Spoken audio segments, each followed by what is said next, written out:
A claim that has fascinated logicians and philosophers for quite a while is the so-called Consequentia Mirabilis, or admirable consequence, or surprising claim, if you want.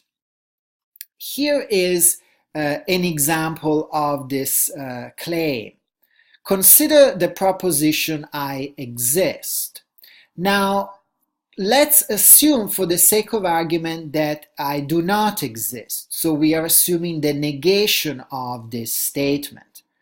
But now, if I do not exist, in order to entertain the proposition that I do not exist, I need to exist. In order to posit the proposition that I do not exist, I need to exist. Otherwise, I wouldn't be able to even posit that I do not exist. Therefore, I exist. This kind of reasoning pattern is somewhat similar to what Descartes, the philosopher Descartes, describes in his meditations on the first philosophy. The pure logical structure of the formula here is not phi implies phi, which as a whole implies phi. This is what you see on top here.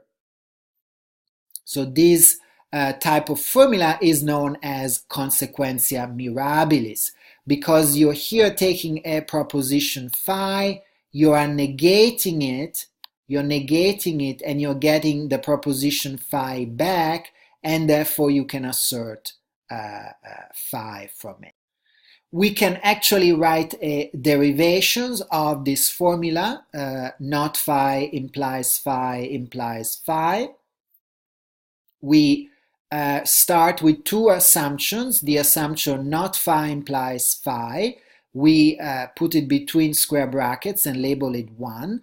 The second assumption, again between square brackets, is not phi, and we label it 2.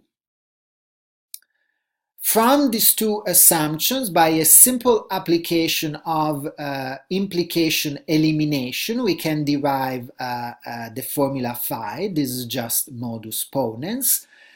We then write again assumption number 2 on the same line as phi. We can repeat it one more time. There is no problem about doing that. We put it between square brackets and we label number 2.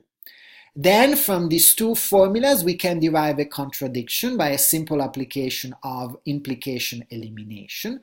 Now note that we can do that because of our notational convention. So you should read not phi as the formula that says phi implies the contradiction, and therefore we can derive the contradiction by applying the rule for implication elimination. From this, we can write the formula phi by applying the rule of reductio ad absurdum. So the rule of reductio ad absurdum, as you can see, is linked to our assumption number 2. Assumption number 2 is the negation of phi. By applying the rule of reductio ad absurdum, we can remove the negation and write phi outright.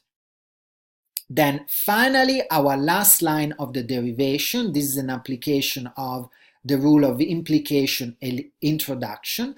This rule is linked to assumption number 1, the assumption that we labeled 1, and we can write, thanks to this rule, in the very last line of our derivation, that not phi implies phi between parentheses, so the whole implication between parentheses implies phi again.